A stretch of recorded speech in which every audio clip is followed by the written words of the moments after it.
Especially when you watch a Disney Channel show and you're like, "Well, my life ain't like that." Right? You know What? Nobody's is. You know.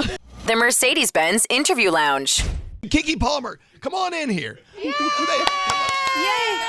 Hello, this is you right here. What's up? How are you? Hi, how are you? How are you? So good to Oh my see gosh, she is gorgeous. you. Absolutely.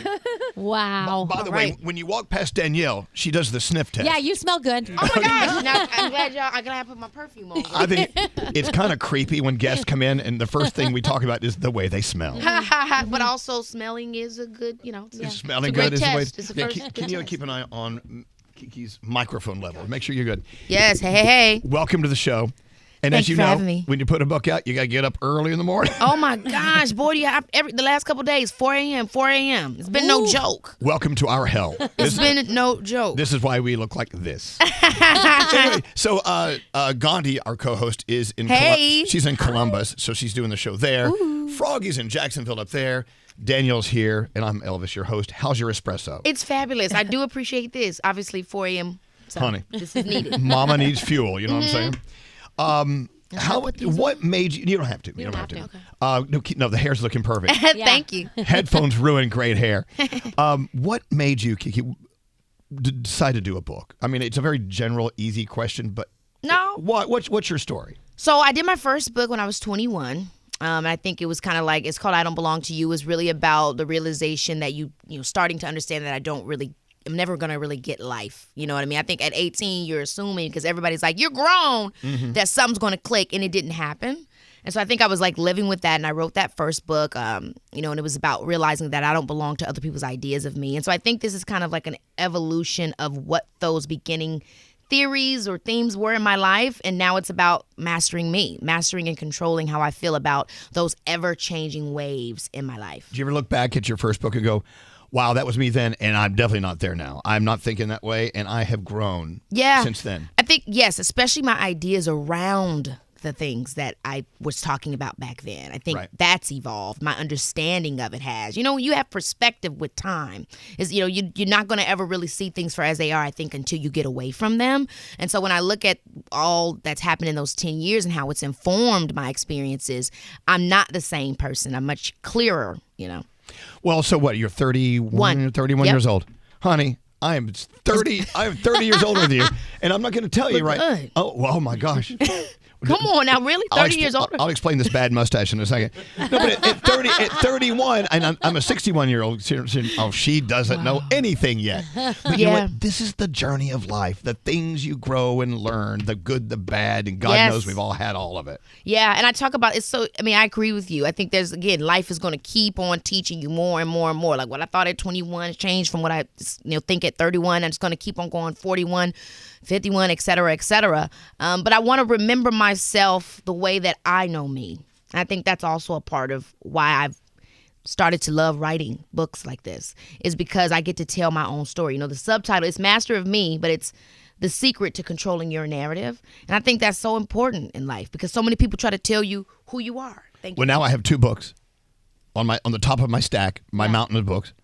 Keke's, of course, Master of Me, and Share Part 1. Oh my gosh, yes, Share Part 1. Now where's Part 2 at? She said she hasn't even started it. Yeah. Wow. Share Part 1 came out yesterday, I think. She almost didn't do 2. I love that it's just being known, though. Yeah. It's known that it's coming. Yeah. Before. Hey, so Gandhi and I were talking, we were all 3 talking earlier about how the timing of this book, we are in very much assumption that it is perfect for the times with other people who are in the business. Right, Gandhi? What were you saying? Yeah, absolutely. Can she hear me without the headphone? Oh, well, a little bit. Can you hear me? Yep.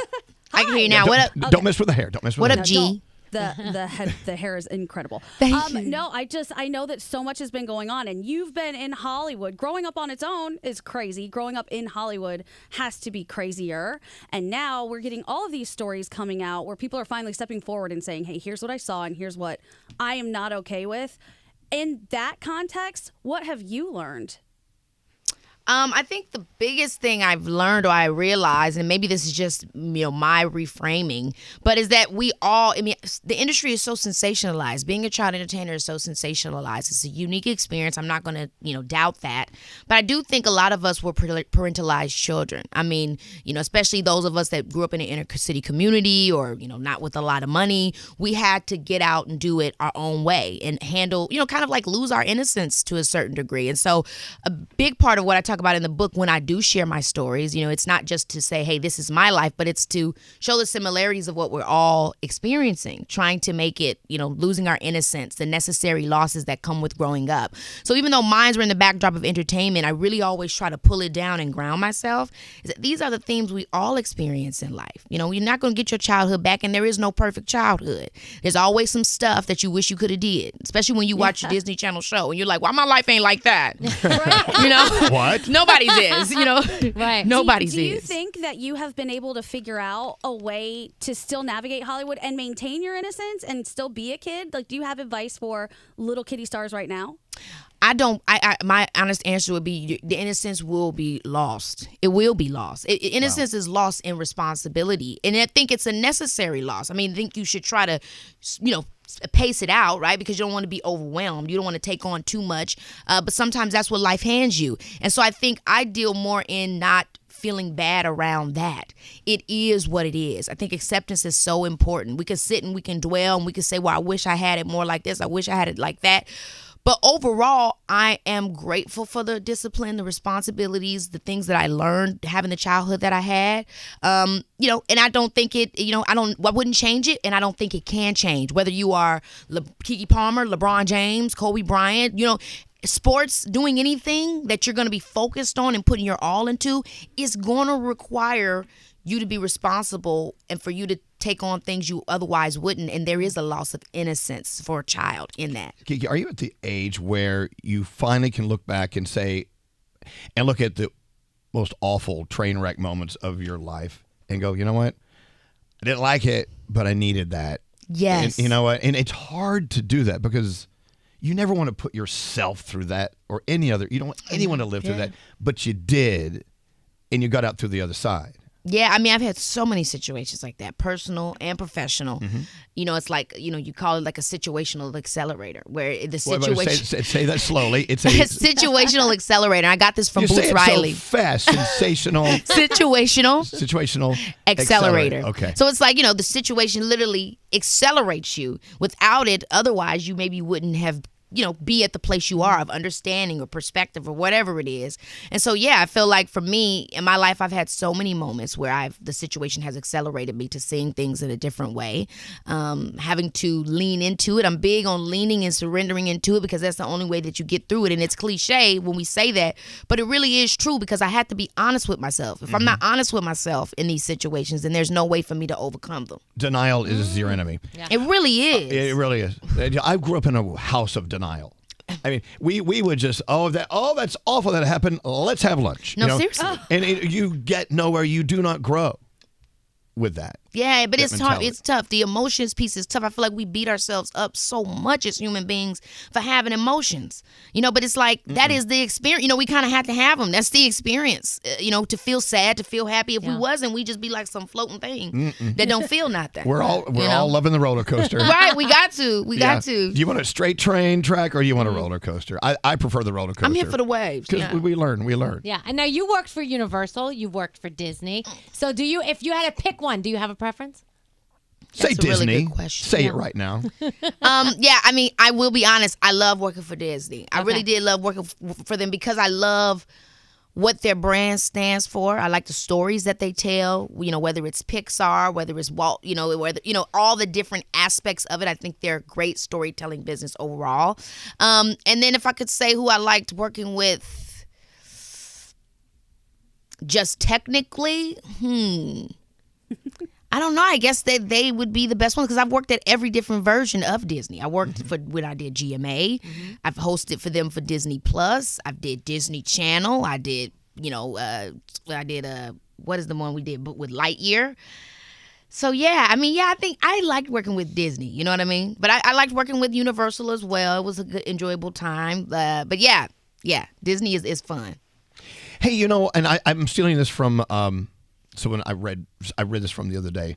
Look back. I mean, let's go back to Barbershop 2. Oh my gosh! Let's go back where I first fell in love with Keke Palmer. Let's go back to those days to now. What is a memory you can just flash on right now? A memory you want to hold on to forever. Something you never want to let go of this memory. It just be one. It doesn't have to be the one. Right, exactly. I mean, I just remember I think I turned 10 on that set, and I remember Michael Ealy. He was so fine even back then. Okay. But I remember being on that set, the feeling of being a performer and like the cameras being on you and I always loved following directions. I always loved the act. I think that was the sportsmanship of acting, aside from the emotions and all the other aspects to being an artist. It was I'm helping a director. I'm collaborating with a group of people to get a vision across.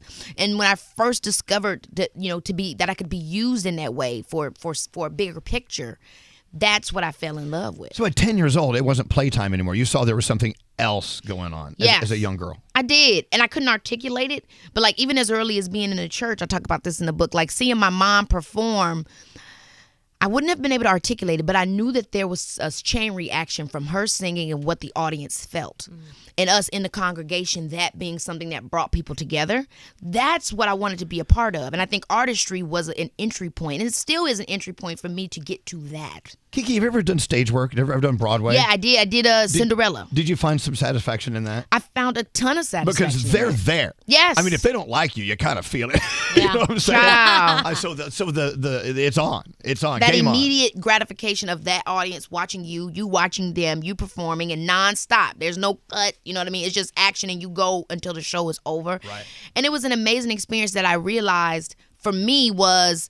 I was, even though I hadn't done a lot of theater yet, I was a theater kid because my parents were in theater, and that's how they trained me as a performer. Hey, Gandhi had another question Yes. for you. What's that, Gandhi? So you have so many talents. You've done a million things, from hosting to acting. We know that you're a good singer. You've obviously done Broadway. Is there a chance that we get more of that in the future from you? Yeah, I would love to do Broadway again. It's so funny. I just was watching a clip of Denzel online. He was like, you don't learn how to act in movies. You learn how to act on stage. And I was like, shit, I got to get back on stage. But I am actually going to be doing something next year, and I'm hoping everything goes good. It's so hard to get one of those Broadway theaters. But there's a project with Spring Hill and Debbie Allen called Ali and Fletcher, about the Muhammad Ali story and his relationship with Stephen Fletcher. And I would be playing his Muhammad Ali's first wife, Sanji. And so I'm very excited about that. It's a play, so there's no music, but I love being on stage. I would love, obviously, to work with Debbie Allen. She's iconic. Wow. Oh, wow. Debbie Allen has the full package story. Yes, she really does. I get it. Well, I could be like the first old white gay guy, Debbie Allen. You gotta do that. For sure. She's gonna spit her coffee out. I'm your gay uncle, Debbie Allen. Come on, Gunkle. I'm here for that. Why not? Oh my gosh. I mean, why not? By the way, I have a question about the book. If I listen to it on like an Audible, are you telling you? the story? Yes, yes. so I take love an that. edible, turn on the audible. I live take an edible, turn on the audible. Now that's a move. That's a move. If you're just turning us on, Master of Me is her new biography. It's Keke Palmer, of course. I love the cover. Thank you. Okay, of course, I'm sure you've been asked. I'm going to ask you again. It's a beautiful photo of Keke, and she's holding a marionette, who obviously is you, I'm assuming. Yep. So meaning you're a puppet. You're controlling you, or someone's controlling you. This is the old you that's now being controlled by you that used to be controlled by others. Right, what the right. hell is going on? I think it was a lot of everything you just said. Okay. I think that the truth is I've always been controlling me, but I think as you grow older, you become more concrete and intentional behind the moves you make, and the influences outside of you don't have as much of an impact anymore. And so I chose this cover because also as a performer, people are always trying to tell you who to be and how to be, or even just existing as a performer, you're kind of seen as this one-dimensional thing. And I'm moving in a place, for me in my career, that I've always wanted to be, which is I'm not just a performer. I have ideas behind that. I put, for me, Keke Palmer it's a brand that my mother and I created, and I want to start to tell that full story, not just the story of what movie I'm doing or this thing that I'm in, but like the real meaning behind why I started in this business, what it means for my community, where I want to take it, and what I want, not in this overly drawn out thing, but what I want my legacy to be. I don't want it to just be me, Keke. I want it to be everything I stood for, and so that's the next chapter of what I'm talking about when it comes to the story I'm telling to my audience. Wow, in just 15 minutes, look at all of the definition that she has shown or shined the light on her, and we've learned so much about you, but you're not leaving yet. Yes. So now you're growing up in this business. You know all about this business. You're writing about it. Your son comes to you and says, Mom, this is what I want to do with my life. Do you say yes, or do you say run the other direction? I say yes. Okay. But I tell him exactly what I was just telling y'all, which is it's going to come with, by the way, if it's not entertainment, it's going to be something. He's going to want to do something. You can see it already? Because, everybody likes something. I want him to find something. If it's sports, if it's writing, if it's painting. How old is he? Oh, my gosh. He's not even 2 yet. He'll be 2 in February. But you know what? He's already in his I can be a ham stage. Yes. He can take the spotlight. That personality is coming through, and it's crazy. Yeah. It really is. He's always attacking his aunties. It's too much.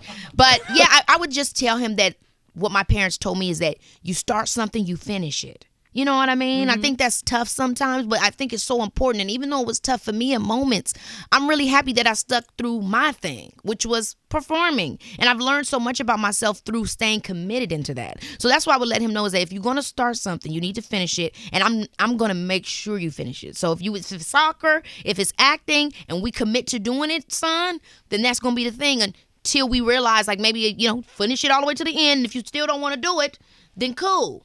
But when you get over that hill, you start to have that true relationship with that thing. Yeah. Wow. And just hearing you speak about your life and how you definitely are taking the reins, you're in charge. There's a lot of power into being able to, as an actor, sit back and let someone else take a little bit of control over your movements, your thoughts, how you process a part.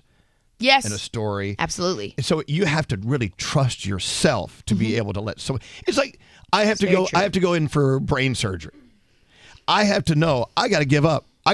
Or let the surgeon's in charge now. Mm-hmm. Yes. Or the pilot in the front of the plane, he's in charge of my life now, and I have to submit to that. Yes. And it takes self-love to be able to let others drive the car. It really does. And there's so much autonomy. I think we get scared sometimes with that reality, but there's so much autonomy in saying, I choose you as my doctor, or I choose you as the director, or I choose you as the producer I'm going to make this, or I choose you as the collaborator that I'm going to do my show with. There's still autonomy in you surrendering yourself to that person. And that's why I always say you should have partners that you respect. Anytime you go into a situation, like I'm on set sometimes and I see an actor going back and forth with the director, I'm like, what you did this movie for? Mm-hmm. If you didn't trust the dude, why'd you do the movie? You know what I mean? And so for me, that's one of the most exciting things to do as a collaborator in anything I do, is to surrender with my partner and to find that thing together. Because I think that's what it's about. We only have a few more seconds. So I think Gandhi had another question for you. To the headphones we go. Oh, hi. Hello up, again. I know that you were recently talking about your experience with the Met Gala. Is the Met Gala something you would recommend other people going to, or is it something people should avoid? I don't know that people should avoid it, but I definitely don't know that it's for everybody, right? I'll never, ever go back. So wait, what was your experience? What did you think? I just felt out of place. I felt uncomfortable. I didn't like what I was wearing. All these people around me were, I was being pushed around. I felt like I was in a hallway. I think most people could feel that way. It's a lot going on. It doesn't matter how big of a celebrity or whatever you are, you still feel pushed around. And isn't the carpet like the most exciting thing? And then once you get inside, it's not as exciting? Yeah, I think that, there's like a performance aspect. So if you like, if you're interested in who's the performer, or if you know people in there, you have people that you want to talk to. But ultimately, I think it's like I realize, and without saying like a networking event, but essentially it's a place for you to collaborate with fashion, as an entertainer, whatever your medium is. It's an opportunity for you to find other people to collaborate and tell stories with. But I don't think that you feel that way going in the first time. It's kind of overwhelming. You don't really, fashion can feel elitist. So you sometimes are like, did I wear the right thing? Right. And you're questioning your vibe, and did I get the theme right? But once you've gone back a couple more times, you realize, okay, I'm really with a group of storytellers. storytellers, and they're using fashion to tell their story, and then that becomes a little bit more interesting. You know what I'm saying? Like the first couple times I went with Sergio Hudson, and he was the person that really helped me to understand it from that standpoint. And then I went the next time with Marc Jacobs, and same thing. And so it can become a really cool thing if you're into it. So if you're not, then it's like But if you are, you know what I mean, then I would say go for it. You know who I'm loving? This is a designer who listens to our show. Has been listening to our show since. Oh, he's amazing. His name is, stand by, Evan Hirsch. Oh, okay. He's a big listener of our show. He's got a lot of stuff going on. What up, Evan? I need to see you in some Evan Hirsch. You do. I gotta get Evan to style me. Come on. So, Gandhi, did you get the answer to the question? Because we splintered off. Well, I saw that she said Nicki Minaj. She thought Nicki Minaj was going to curse her out, so I wanted to know what happened there. Because she doesn't play, okay? I heard some things. So I was like, now, wait a minute, Nicki. Now, don't do it to me. But, yeah, she was actually really, really sweet. I've always had a really good relationship with her. Whenever I've seen her, it's not a real relationship, but, like, she helped me get my pictures for my my baby photos for David LaChapelle. And then when I seen her at the Met Gala, she was like, pull me to the side. I didn't know what she was going to say because, like I said, I don't talk to her that much, but she was really encouraging. And it's something that I mentioned in the book that I think, and I'm sure you feel the same way, you got all of us in our industry, we're normal people and stuff like that, but the job sometimes makes our experiences very unique. And even the people closest to us don't always know how to help us with that. So I felt really... I really loved the moment of her, what she shared with me, which was to make selfish choices, even though I feel the weight of people watching me. Wow. Say that again. It's okay to be selfish and make selfish choices, even though people are watching me, because your life is still your personal life. You're allowed to have it. And I think I am somebody that takes my being a public figure quite seriously.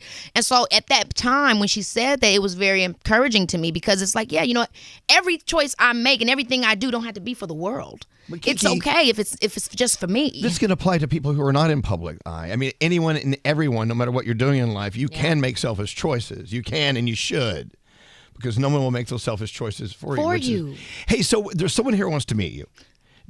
David works in our promo department. He brought you flowers.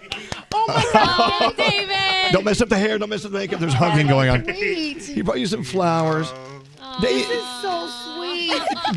David was so excited you were coming in here today. Oh my gosh, babe. Hi. David. So, David. Yes. Keke Palmer, How are David. You? Nice to How are meet you? you. Nice to meet you. I never get nervous, but like for you, I'm shaking. Oh my gosh, these flowers are beautiful. So, David, what's your question? So I've been. What have we learned from Keke so far today? Everything. Okay. I think your book got on Amazon yesterday, so it was waiting for me when I came home. Yes! But your first book, you talked about not being typecasted and trying to not stick to one role, and that's kind of what I've been through in my career, not trying to stick to this one box, right? Yes. I was following you forever, and I was telling Diamond, I was channel hopping with you. So when you were on Disney, would jump in, and then Nick with True Jackson, and my grandma and I saw Akilah and the Bee. I was there. Oh so my gosh. I'm such a big fan, and just thank you for the representation of me, growing up, being young, gay, not having anybody to look up to. I was like, okay, well, I'm not a girl, but I could definitely watch and learn from you, just having that representation, having an icon. David, and you still being that is here. awesome. Just thank Oh my you. gosh, David, I love you. Thank you so much for everything that you just said. It means so much to me. Seriously. That's just know not having what? idols, and idols that are still here, still working, still getting coins. I know that's right. Keep a bag Palmer. Keep it back. Keke, for every one David you meet, there's hundreds of thousands of other Davids out there. Or Donnas, or who Or non or thems. or them. Yes. Okay. Them. My pronoun is it. What does it want? It's on the phone. But anyways, but David is vocalizing what many people want to say to you. So he is the chorus of your fans. So just Oh my soak it in. gosh. Enjoy those flowers. Thank you so much. Thank you, Keke. And I got to tell you, Keke, it's a pleasure and honor to have you here. The book is called Master of Me. Obviously, you've heard many reasons why you need to make this thing a New York Times bestseller. All thank do, you, guys. I learned this with my book. If you're just on that New York Times bestseller list for 1 minute, you've got it. Because Yes. I was on there for about a minute. Period. I know that's right. Well, you got to, let me rub on you. Rub me. Oh, my God. David, Keke Palmer just rubbed me. I'm jealous. You're the best. Thank you so much for coming in. Thank you. And it's you got a long day. When you're pushing books, you Next got a time lot. I come, Gandhi, y'all got to be in the studio. You have Y'all no gotta idea be how sad I am right now. I'm so sad. Every time we mentioned you, I was like, I'm so sad that I'm not there today. I know. Well, Next time. you were definitely here. So in you are. It's Keke true. Palmer, everyone. Thank you so much. Thanks, guys. The Mercedes-Benz Interview Lounge.